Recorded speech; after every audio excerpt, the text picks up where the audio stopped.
ಗ್ರಾಮ ಘೋಷಿಸಲು ಉರಿ ಬಿಸಿಲು ನಡುವೆ ಪಾದಯಾತ್ರೆ. ಗಂಗಾವತಿ ತಾಲೂಕಿನ ಬಸವನದುರ್ಗ ಗ್ರಾಮವನ್ನು ಕಂದಾಯ ಗ್ರಾಮವನ್ನಾಗಿ ಘೋಷಣೆ ಮಾಡಲು ಒತ್ತಾಯಿಸಿ ಸೋಮವಾರದಂದು ಗ್ರಾಮದಿಂದ ತಹಶೀಲ್ದಾರ್ ಕಚೇರಿಯವರೆಗೆ ಉರಿ ಬಿಸಿಲು ನಡುವೆ ಪಾದಯಾತ್ರೆಯನ್ನ ನಡೆಸಿದರು. ಸರ್ಕಾರದ ವಿರುದ್ಧ ಘೋಷಣೆಗಳನ್ನು ಕೂಗುತ್ತಾ ತಹಶೀಲ್ದಾರ್ ಇಲಾಖೆಗೆ ಆಗಮಿಸಿ ಮನವಿ ಪತ್ರವನ್ನ ಸಲ್ಲಿಸಿದರು. ಬಸವನದುರ್ಗ ಗ್ರಾಮದಲ್ಲಿ ಸರಿಸುಮಾರು 9 ದಶಕಗಳಿಂದ 400ಕ್ಕೂ ಅಧಿಕ ಕುಟುಂಬಗಳು ದಾಖಲೆ ರಹಿತವಾಗಿ ವಾಸ ಮಾಡುತ್ತಿವೆ.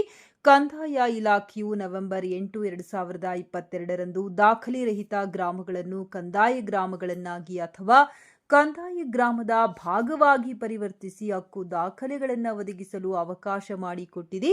ಕಂದಾಯ ಇಲಾಖೆಯ ನಿಯಮಗಳಂತೆ ಗ್ರಾಮ ಪಂಚಾಯಿತಿ ವತಿಯಿಂದ ಬಸವನದುರ್ಗ ಗ್ರಾಮದ ನಿವಾಸಿಗಳಿಗೆ ಯಾವುದೇ ರೀತಿಯ ಹಕ್ಕುಪತ್ರಗಳನ್ನು ನೀಡಿರುವುದಿಲ್ಲ ಮತ್ತು ಅಧಿಕೃತ ಆಸ್ತಿಯಾದ 11A ವಿತರಣೆ ಮಾಡಿರುವುದಿಲ್ಲ ಎಂದು ಕಂದಾಯ ಇಲಾಖೆಗೆ ಈಗಾಗಲೇ ಪತ್ರ ವ್ಯವಹಾರವನ್ನು ಕೂಡ ಮಾಡಲಾಗಿದೆ. ಆದರೆ ಗಂಗಾವತಿಯ ಕಂದಾಯ ನಿರೀಕ್ಷಕರಾದ ಸೈಯದ್ ಬಶೀರ್ ಅವರು ಗ್ರಾಮದಲ್ಲಿನ ಯಾವುದೇ ಪೂರಕ ದಾಖಲೆಗಳನ್ನು ತೆಗೆದುಕೊಳ್ಳದೆ ಬಸವನದುರ್ಗ ಗ್ರಾಮವನ್ನು ಕಂದಾಯ ಗ್ರಾಮ ರಚನೆಯಿಂದ ಕೈಬಿಡಬೇಕು ಎಂದು ವರದಿಯನ್ನ ನೀಡಿದ್ದಾರೆ.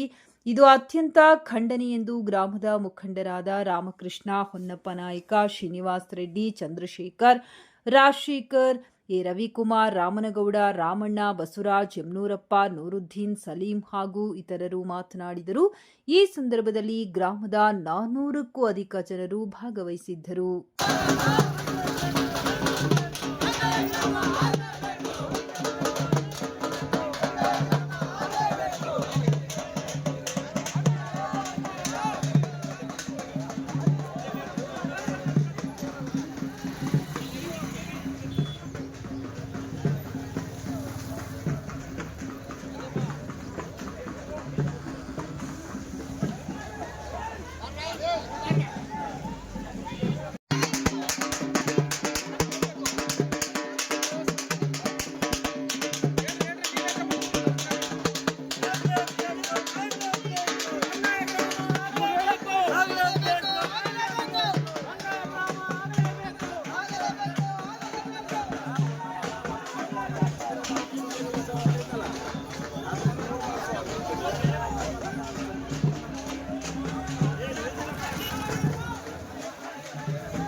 ಬಶೀರ್ಗೆ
ಶಿಸ್ತು ಕ್ರಮ ತಗೊಳ್ಳೇಬೇಕು. ಎರಡನೇದು 3 ದಿನಗಳಲ್ಲಿ ಈ ವರದಿನ ನಿಮ್ಮ ಮೇಲಧಿಕಾರಿಗಳ ಗಮನಕ್ಕೆ ತಂದು ಬಸವನದುರ್ಗ ಇಲ್ರಿ ಸರ್ ಮರುಪರಿಶೀಲನೆ ಅಲ್ಲ ಸರ್, ಮರುಪರಿಶೀಲನೆ ಎಲ್ಲ ಆಗೋಗಿದೆ, ಜಾಯಿಂಟ್ ಸರ್ವೆ ಎಲ್ಲ ಆಗೋಗಿದೆ, ಎಲ್ಲ ಡೂಪ್ಲಿಕೇಟ್ ಹಾಕಿಕೊಟ್ರೆ ಸರ್, ಎಲ್ಲ ಹಚ್ಚಿ ಕೊಟ್ಟಿದ್ದಾರೆ.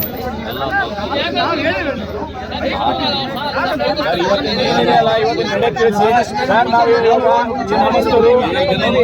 ಮೂರು ದಿನಗಳ ಕೊಟ್ಟಿದ್ದೀವಿ. ಮೇಲಾಧಿಕಾರಿಗಳ ಗಮನಕ್ಕೆ ತರದೇ ತಪ್ಪ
ಕಂದಾಯ ಗ್ರಾಮ ಘೋಷಿಸುವ ಸಲುವಾಗಿ ಮತ್ತು ಹಕ್ಕುಪತ್ರ ವಿತರಿಸುವ ಸಲುವಾಗಿ ಬಸವನದುರ್ಗ ಗ್ರಾಮದ ಗ್ರಾಮಸ್ಥರು ಬಸವನದುರ್ಗ ಗ್ರಾಮದಿಂದ ತಹಶೀಲ್ದಾರ್ ಕಚೇರಿಯವರೆಗೆ ಏನು ಪಾದಯಾತ್ರೆ ಮೂಲಕ ಒಂದು ಮನವಿ ಪತ್ರವನ್ನು ಸಲ್ಲಿಸುತ್ತಿದ್ದೇವೆ. ಯಾಕಂದ್ರೆ ಸರ್ಕಾರ 8/11/2021 ದಾಖಲೆ ರಹಿತ ಹಟ್ಟಿ, ಗೊಲ್ಲರಟ್ಟಿ, ಲಂಬಾಣಿ ತಾಂಡ, ಮುಜರೆ ಕ್ಯಾಂಪ್ ಇತ್ಯಾದಿ ಕಾಲೋನಿಗಳಿಗೆ ಅವುಗಳನ್ನು ಗುರುತಿಸಿ ಜನವಸತಿ ಕಂದಾಯ ಗ್ರಾಮಗಳನ್ನಾಗಿ ಪರಿವರ್ತಿಸಲು ಹಕ್ಕುಪತ್ರ ಒದಗಿಸುವ ಮಾಡಿಕೊಟ್ಟಂಥ ಅವಕಾಶವನ್ನು ಇಂದಿನ ನಮ್ಮ ಆನೆಗುಂದಿ ಹೋಬಳಿಯ ಆರ್ಐ ಆಗಿರ್ತಕ್ಕಂಥ ಬಶೀರ್ ಅಹಮದ್ ಅವರು ತಾವು ಏನು ವರದಿಯನ್ನು ನೀಡಿದ್ದೀರಿ ಸರ್ಕಾರಕ್ಕೆ, ಅದು ಪೂರ್ತಿ ಕೂಡ ಸಮಂಜಸವಾಗಿಲ್ಲ, ಅದು ಖಂಡನಾರ್ಹವಾಗಿದೆ. ಅದೇ ರೀತಿಯಾಗಿ ಅವರು ನೀಡಿರ್ತಕ್ಕಂಥ ಏನು 2 ಹಕ್ಕುಪತ್ರಗಳಾಗಿರ್ಬೋದು, ಮತ್ತೆ ಒಂದು ಏನು ರಿಜಿಸ್ಟ್ರೇಷನ್ ಕಾಪಿ ಆಗಿರ್ಬೋದು, ಇವೆಲ್ಲವೂ ಕೂಡ ಮೂಲ ದಾಖಲಾತಿಗಳಲ್ಲ.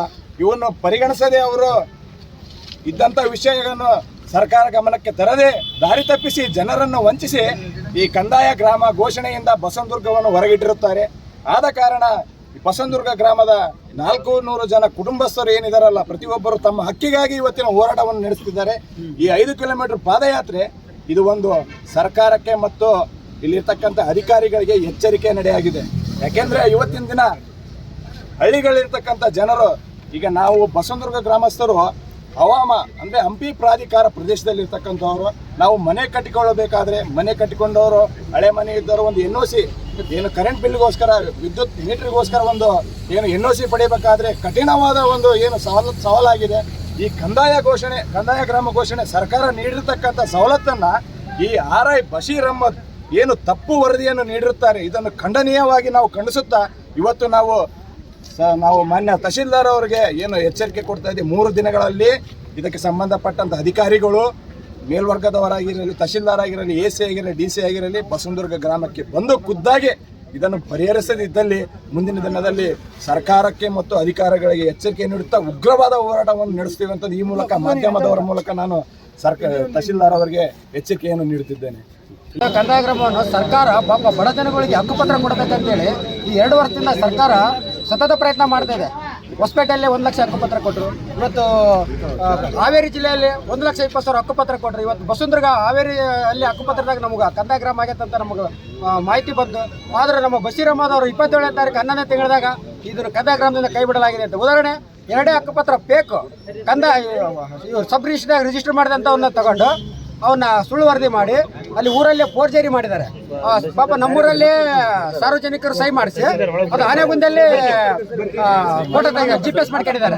ಇದು ಸುಳ್ಳು ವರದಿ, ಅಪ್ಪಟ ಸುಳ್ಳು ವರದಿ. ಇವತ್ತು ಬಸವನದುರ್ಗ ಗ್ರಾಮಸ್ಥರು 400 ಜನಗಳು ಕೊಡ್ಬೇಕಂತ ಹಕ್ಕುಪತ್ರನ ಇವತ್ತು ಬಶೀರ್ ಅಹಮದ್ ಮಾಡಿದಂತ ಎಡವಟ್ಟಿನಿಂದ ಇವತ್ತು ಅನ್ಯಾಯ ಆಗಿದೆ. ಅವ್ರು ಏನಾದ್ರು ಮಾಡಿ ಕೇಳಲ್ಲ ಅನ್ಕೊಂಡಿದ್ರು. ಆದ್ರೆ ನಾವೇನ್ ಮಾಡಿದ್ವಿ ಅವ್ರಿಗೆ ಆಟೆದಾಗ ಹಾಕೊಂಡ್ ಮ್ಯಾಗನೆ ಅವ್ರು ಸಿಗಬೇಕು.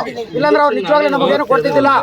ನಾವು ಆಟೆದಾಗ ಆ ಫಾರಂ ನಮ್ಗೆ ಏನೇನು ಕೊಟ್ರಿ ಅಂತ ಹೇಳಿ ಕೇಳಿದಾಗ ಅವ್ರು ಕೊಡಕ್ಕೆ 3 ತಿಂಗಳ ಮಾಡಿದ್ರು. ಇವತ್ತು ದಾಖಲಾತಿ ಸಮಿತಿಗೆ ಅದಾವ. ಆ ದಾಖಲೆ ನಿಮ್ಮ ಮಧ್ಯಮ ಮಿತ್ರರಿಗೆ ಕೊಡ್ತೀನಿ, ಅದ್ರೊಳಗೆ ತಿದ್ದೇನ ಬೇರೆ ಅಮಾಯಕರು ಸಹಿ ಮಾಡಿ ಇವತ್ತು ಬಸವನದುರ್ಗ ಜನಗಳಿಗೆ ಜಗಳ ಹಚ್ಚುವ ಕೆಲಸ ಮಾಡಿದ್ದಾರೆ ಈ RI. ಇಂಥ ಅಧಿಕಾರಿಗಳು ಬೇಜವಾಬ್ದಾರಿಯಿಂದ ಇವತ್ತು ಸರ್ಕಾರ ಒಳ್ಳೆ ರೀತಿಯಿಂದ ಆಡಳಿತ ಮಾಡ್ತಾ ಇದೆ. ಇವತ್ತು ಬಡವರಿಗೆ ಹಕ್ಕುಪತ್ರ ಕೊಡ್ಬೇಕಂತೇಳಿ ಸರ್ಕಾರ ಪ್ರತಿದಿನ ಘೋಷಣೆ ಮಾಡ್ತಾರೆ. ಕೃಷ್ಣ ಬೈರೇಗೌಡ ಆಯಿತು, ಸಿದ್ದರಾಮಯ್ಯ ಆಯಿತು. ಇವತ್ತು ಇವ್ರು ಮಾಡ್ತಾ ಇರೋ ಕೆಲಸ ಏನು? ಇವತ್ತು ಅಧಿಕಾರಿಗಳು ಬರ್ತಾರ, ಒಂದು ತಾಸು ವಾರಕ್ಕೆ ಒಂದು ದಿವಸ ಬರ್ತಾರ, ರಿಪೋರ್ಟ್ ಮಾಡ್ಕೊಂತಾರೆ, ಹೋಗ್ಬಿಡ್ತಾರೆ. ಕೆಲಸಕ್ಕೆ ಬರಲ್ಲ, ಸಿಗದೇ ಇಲ್ಲ, ಚೌಡಗೂ ಸಿಗೋದಿಲ್ಲ. ಇಂಥ ಅಧಿಕಾರಿಗಳು ನಮ್ಗೆ ಬೇಕಾ? ಇವತ್ತು ಸರ್ಕಾರಕ್ಕೆ ಕೆಟ್ಟ ಹೆಸರು ತರೋಂಥ ಅಧಿಕಾರಿಗಳನ್ನ ಕೂಡಲೇ ಬಶೀರ್ ಅಹಮದ್ ಸಸ್ಪೆಂಡ್ ಮಾಡಬೇಕು.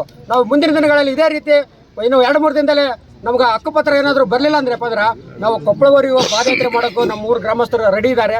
ಆದರೂ ಪ್ರಥಮ ಹಂತವಾಗಿ ನಾವು ಪಾದಯಾತ್ರೆ ತಹಶೀಲ್ ಆಫೀಸಿಗೆ ಬಂದು ಇವತ್ತು 5 ಕಿಲೋಮೀಟರ್ ಮುಖಾಂತರ. ಇನ್ನು ಮುಂದಿನ ದಿನಗಳಲ್ಲಿ ಇದೇ ಅಧಿಕಾರಿಗಳು ಎಚ್ಚೆತ್ತುಗಳಿಲ್ಲ ಅಂದ್ರೆ DC ಆಫೀಸ್ ಮುಂದೆ ನಾವು ಧರಣಿ ಮಾಡೋಕ್ಕೂ ರೆಡಿ ಇದ್ದೀವಿ. ಸುಮಾರು 400 ಜನ ಬಂದಿದ್ದಾರೆ. ಇವತ್ತು ಅನ್ಯಾಯ ಮಾಡಿದ್ದಾನೆ. ಇವತ್ತು RI ಕೂಡಲೇ ಸಸ್ಪೆಂಡ್ ಮಾಡಬೇಕು ಅವ್ರನ್ನ ಅಂತೇಳಿ ನಾನು 2 ಮಾತು ಮುಗಿಸ್ತೀನಿ. ನಮ್ಮ ಬಶೀರ್ ಅಹಮದ್ RI ಆದಂಥವ್ರು ನಮ್ಮ ಬಸವನದುರ್ಗಕ್ಕೆ ಬಂದಿದ್ರು. ಬಂದು ಅಲ್ಲಿರ್ತಕ್ಕಂಥ ಜನಗಳಿಗೆ ಎಲ್ಲರಿಗೂ ಕೇಳಿದ್ರು, ನಿಮ್ಮ ಹತ್ರ ದಾಖಲಾತಿ ಏನದಾವ, ನಾವು ಪರಿಶೀಲನೆ ಮಾಡಬೇಕು, ವೆರಿಫೈ ಮಾಡಬೇಕು, ಕೊಡಿ ಅಂತ ಹೇಳಿದಾಗ ಅವಾಗಿತ್ತಲ್ಲ ನಮ್ಮೂರವರು 1-2-3 ಮಾಡಿದ್ರು ದಾಖಲಾತಿಗಳನ್ನು ಕೊಟ್ಟರು. ಹಕ್ಕುಪತ್ರ ಇರಲಿ ಅವು ಏನೇ ಇರಲಿ ಕೊಟ್ಟರು. ಕೊಟ್ಟಾಗ ಅವ್ರು ಏನು ಮಾಡಿದ್ರು, ಆ ಹಕ್ಕುಪತ್ರಗಳನ್ನ ತಗೊಂಡು ಮಿಸ್ಯೂಸ್ ಮಾಡ್ಕೊಂಡು ಮಿಸ್ಯೂಸ್ ಯಾವ ಥರ ಮಾಡಿದ್ದಾರೆ ಅಂದರೆ, ಇಲ್ಲಿ ದಾಖಲಾತಿಗಳಿದೆ, ಹಕ್ಕುಪತ್ರ ಇದೆ, ಇಲ್ಲಿ ಹಕ್ಕುಪತ್ರ ಕೊಡೋಕೆ ಬರಲ್ಲ ಅಂತೇಳಿ ಅವ್ರು ಹೇಳಿದ್ದಾರೆ. ಹಕ್ಕುಪತ್ರ ಕೊಡೋಕೆ ಬರಲ್ಲ ಅಂದರೆ ಅದು ನಮ್ದು ಯಾವುದೋ ಒಂದು ರಿಜಿಸ್ಟ್ರಲ್ಲಿ ಇರಬೇಕಲ್ಲ, ಪಂಚಾಯತಲ್ಲಿ ಇರಬೇಕು, ತಾಲೂಕ್ ಪಂಚಾಯತ್ ಇರಬೇಕು, ಇಲ್ಲ ಡಿಸ್ಟ್ರಿಕ್ಟ್ ಪಂಚಾಯತ್ ಇರಬೇಕು, ತಹಸೀಲ್ ಆಫೀಸಲ್ಲಿ ಇರಬೇಕು, ಎಲ್ಲಿ ಇಲ್ಲ. ಅವನತ್ತೆಲ್ಲ ಸುಳ್ಳು ವರದಿ ಮಾಡಿ ಸುಳ್ಳು ವರದಿನ ಕಳಿಸಿದ್ದಾನೆ. ಒಂದು ಎರಡನೇದೇನೆಂದರೆ, ನೀವು ಗ್ರಾಮಸ್ಥರು, ನಾವು ಗ್ರಾಮದಲ್ಲಿ ಯಾವಾಗಲೂ ಸದಾ ಇರ್ತೀವಲ್ಲ, ಬಂದು ನಮಗೆ ಡಾಕ್ಯುಮೆಂಟ್ ಕೊಡೋದ ಪಂಚನಾಮ ಮಾಡಕ್ಕೆ ಬಂದೀವಿ ಅಂತಂದಾಗ ನಮ್ಮೂರಿನ ಮುಗ್ಧ ಜನರು ಏನು ಮಾಡ್ಯಾರ, ನಿಂತಾರ, ಫೋಟೋ ತಕೊಂಡಾರ, ಸೈನ್ ಮಾಡಿಲ್ಲ, ಏನಿಲ್ಲ. ನಮ್ಮ ಫೇಕ್ ಸೈನ್ಗಳನ್ನ ಅವ್ರು ಮಾಡ್ಯಾರ. ನನ್ನ ಹೆಸರು ಮಾಡ್ಯಾರ ಸೈಯದ್ ಸಲೀಂ ಪಾಷಾ ಅಂತೇಳಿ, ಗೋವಿಂದರಾಜ್ ಅಂತೇಳಿ ಅವ್ರ ಹೆಸರು ಮಾಡ್ಯಾರ, ಗೋವಿಂದರಾಜ್ ಅಂತೇಳಿ, ಲೋಕೇಶ್ ಅಂತ ಹೇಳಿದ್ದಾರೆ, ಬಸವರಾಜ್ ಅಂತಿದ್ದಾರೆ. ಫೇಕ್ ಸಿಗ್ನೇಚರ್ಗಳನ್ನು ಅವ್ರು ಮಾಡಿ ನಮಗೆ ಸಿಗ್ನೇಚರ್ ಅಲ್ಲ, ಇವರೇ ಸಿಗ್ನೇಚರ್ ಮಾಡ್ಯಾರ ಅನ್ನೋ ಥರ ಪಂಚನಾಮದಲ್ಲಿ ಇವರಿದ್ರ ಅಂತೇಳಿ ತೋರಿಸಿದ್ದಾರೆ. ಇದೆಲ್ಲ ಸುಳ್ಳು, ನಮಗೆ ಸಿಗ್ನೇಚರ್ ಅಲ್ಲ. ಅದಕ್ಕೋಸ್ಕರ ನಾವೆಲ್ಲ ಮುಂದಿನ ದಿನಗಳಲ್ಲಿ ಅದಕ್ಕೂ ಹೋರಾಟ ಮಾಡ್ತೀವಿ. ನಾವು ಕಂಪ್ಲೇಂಟ್ ಕೊಡ್ಬೇಕಂತೇಳಿ, ಯಾಕಂದರೆ ಕ್ರಿಮಿನಲ್ ಕೆಲಸ ಮಾಡಿದಾರಲ್ಲ, ಅದಕ್ಕೋಸ್ಕರ ನಾವು ಹೋರಾಡ್ಬೇಕಂತ ಇದ್ದೀವಿ.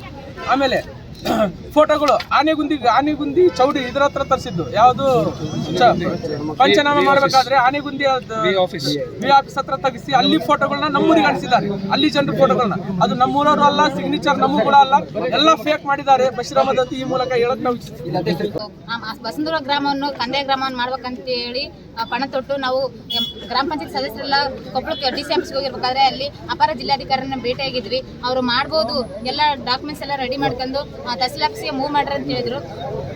ಸತತ ಪ್ರಯತ್ನದಿಂದ ನಾವು ಲೆಟರ್ ಮುಖಾಂತರ, ಪತ್ರವ್ಯವಹಾರ ಮುಖಾಂತರ ತಹಸೀಲ್ ಆಫೀಸ್ ಕೂಡ ಕಳಿಸಿದ್ವಿ. ಸತತ ಪ್ರಯತ್ನದಿಂದ ಅವರು ತಹಸೀಲ್ದಾರ್ಗೆ ಆರೋಗ್ಯದ ಸಮಸ್ಯೆ ಇರುವುದರಿಂದ RI ಆಗಿರ್ತಕ್ಕಂಥವ್ರು ನಮ್ಗೆ ಬಂದು ಸರ್ವೆ ಮಾಡಿ ಚೆಕ್ ಬಂದಿನ ಹಾಕಿದ್ರು.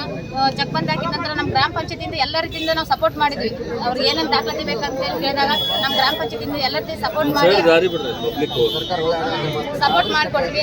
ಆದ ನಂತರ ಇನ್ನೇನು ಅವರು ಗ್ರಾಮ ಪಂಚಾಯತಿಗೆ ಒಂದು ನೋಟಿಸ್ ಬೋರ್ಡ್ ಹಾಕಿದ್ರು. ನೋಟಿಸ್ ಬೋರ್ಡ್ ಹಾಕಿದ ನಂತರ ರಜಾ ದಿನಗಳನ್ನು ಹೊರತುಪಡಿಸಿ 30 ದಿನಗಳ ಕಾಲ ಗಡುವು ಕೊಟ್ಟರು. ಇದರಿಂದ ಏನಾದರೂ ಅಬ್ಜೆಕ್ಷನ್ ಬಂದ್ರೆ ಇದನ್ನು ನಿಲ್ಲಿಸಲಾಗುತ್ತದೆ ಅಂತ ಹೇಳಿದ್ರು. 30 ದಿನಗಳಾದ್ರೂ ಕೂಡ ಯಾವ ರೀತಿ ನಮ್ಮ ಗ್ರಾಮದಿಂದ ಅಬ್ಜೆಕ್ಷನ್ ಬರಲೇ ಇಲ್ಲ. ನಾವು ಎಲ್ಲ ಖುಷಿ ಪಟ್ವಿ, ನಮ್ಮ ಕಂದಾಯ ಗ್ರಾಮ ಆಗೇ ಬಿಟ್ಟು ನಮ್ಮ ಬಸವನದುರ್ಗ ಗ್ರಾಮ ಅಂತ ನಾವು ಖುಷಿ ಪಟ್ವಿ. ಆ ನಂತರ ಇವರು ನಮ್ಗೆ ಗೊತ್ತಿಲ್ಲದೇ ಯಾರು ದಾಖಲಾತಿ ಇಲ್ಲದೇ ಹಕ್ಕುಪತ್ರ ಇರೋ ವಿಷಯ ಇಟ್ಕೊಂಡು ರದ್ದು ಮಾಡಿದ್ದಾರೆ. ಇದನ್ನ ಕಂದಾಯ ಗ್ರಾಮದಿಂದ ಕೈ ಬಿಟ್ಟಿದ್ದಾರೆ. ಇದನ್ನ ನಾವು ನಮ್ಗೆ ಗೊತ್ತೇ ಇರಲಿಲ್ಲ. ಆದ್ರೆ ಯಾಕೆ ಇದನ್ನ ನಾವು ಫಾಲೋ ಮಾಡ್ತೀವಿ, ನಾವು ಆದ್ರೂ ಕೂಡ ಯಾಕೆ ನಮ್ಗೆ ಒಳ್ಳೆ ಮಾಹಿತಿ ಕೊಡ್ಲಿಲ್ಲ ಅಂತ ಹೇಳಿ ನಾವು RTIಗೆ ಹಾಕಿಕೊಂಡ ಇರುವಾಗ ಇಲ್ಲಿ ಇರ್ತಕ್ಕಂಥ ಫೇಕ್ ದಾಖಲೆಗಳನ್ನ ಸಿಕ್ಕಾಗ ಯಾವುದೇ ರೀತಿ ದಾಖಲಾತಿಗಳು ಹಕ್ಕುಪತ್ರ ಎರಡನ್ನು ಇಟ್ಕೊಂಡು ನಾವು ಇದು ಗ್ರಾಮ ಪಂಚಾಯತಿಲೂ ಹಕ್ಕುಪತ್ರ ದಾಖಲಾತಿನೇ ಇಲ್ಲ, ಅಥವಾ ತಹಸೀಲ್ ಆಫೀಸ್ನಲ್ಲೂ ಇಲ್ಲ, DC ಆಫೀಸ್ನಲ್ಲಿ ಕೂಡ ಇರಲೇ ಇಲ್ಲ. ಇದನ್ನೆಲ್ಲ ಇವರು ದಾರಿ ತಪ್ಪಿಸುವಂತ, ಸರ್ಕಾರಕ್ಕೆ ದಾರಿ ತಪ್ಪಿಸುವಂತ ಕೆಲಸ ಮಾಡಿದ್ದಾರೆ. ಸರ್ಕಾರ ಇವತ್ತು ಒಳ್ಳೆಯ ರೀತಿಯಲ್ಲಿ ಇರ್ತಕ್ಕಂಥ ಆಡಳಿತವನ್ನು ಕೂಡ ಕೊಡ್ತಿದೆ, ಎಲ್ಲರಿಗೆ ಹಕ್ಕುಪತ್ರ ನೀಡ್ತಾ ಇದೆ. ಆದ್ರೆ ಇವ್ರು ಯಾಕೆ ಇದರಿಂದ ಬೇಜವಾಬ್ದಾರಿತನ ತೋರಿಸಿ ಇವತ್ತು ಒಂದು ಗ್ರಾಮಕ್ಕೆ ಅನ್ಯಾಯ ಮಾಡ್ತಿದ್ದಾರೆ. ಇದೇ ರೀತಿ ಹಳ್ಳಿಗೆ ಅನ್ಯಾಯ ಮಾಡ್ತಾರೆ. ಎಲ್ಲ ನಮ್ಮ ಹಳ್ಳಿ ಒಂದೇನಂತಲ್ಲ, ಬೇರೆ ಕಡೆ ಹಳ್ಳಿ ಕೂಡ ಅನ್ಯಾಯ ಆಗೋ ರೀತಿನೇ ಇದೆ. ಇದನ್ನು ನಾವು ಖಂಡಿಸಿ ಇವತ್ತು ನಮ್ಮಲ್ಲಿರ್ತಕ್ಕಂಥ ಗ್ರಾಮಸ್ಥರೆಲ್ಲೇ ಸೇರಿ ನಮ್ಗೆ ಅನ್ಯಾಯ ಆಗಿರೋದನ್ನ ನಾವು ಇವತ್ತು ಹೋರಾಟ ಮಾಡ್ತಿದ್ದೇವೆ. ಕಂದಾಯ ಗ್ರಾಮ ನಮ್ಮ ಹಕ್ಕನ್ನು ನಾವು ಪಡೆದುಕೊಳ್ತೇವೆ ಅಂತ ಹೇಳ್ತಾ ಮುಂದಿನ ದಿನಗಳಲ್ಲಾದ್ರೂ ಕೂಡ ಇದನ್ನ DC ಆಫೀಸ್ ವರೆಗೂ ಕೂಡ ನಾವು ಪಾದಯಾತ್ರೆ ಮಾಡೇ ಮಾಡ್ತೀವಿ.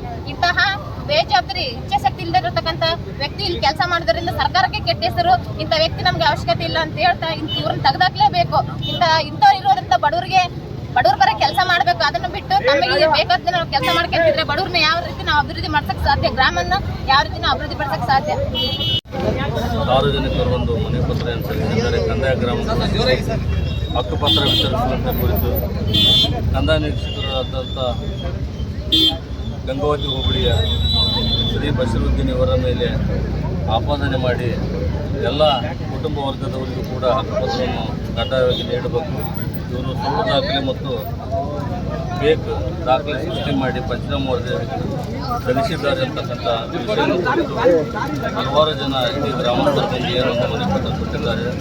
ಸದರಿ ಮನೆ ಪತ್ರವನ್ನು ಮಾನ್ಯ ತಹಶೀಲ್ದಾರ್ ಗಮನಕ್ಕೆ ತರುತ್ತಾ ಹಾಗೂ ಮಾನ್ಯ ಜಿಲ್ಲಾಧಿಕಾರಿ ಕೊಪ್ಪಳರವರಿಗೆ ಈ ವಿಷಯ ಕುರಿತು ವರದಿ ನೀಡಿ ಸೂಕ್ತ ಮಾನ್ಯ ಜಿಲ್ಲಾಧಿಕಾರಿಗಳಿಂದ ಸೂಕ್ತ ನಿರ್ದೇಶನ ಪಡೆದು ಪುನಃ ಬಸವನದುರ್ಗ ಗ್ರಾಮಕ್ಕೆ ಅಧಿಕಾರಿಗಳ ತಂಡವನ್ನು ಕಳಿಸಿ ಮರುಪರಿಶೀಲನೆ ಮಾಡಿ ಮುಂದಿನ ಕ್ರಮ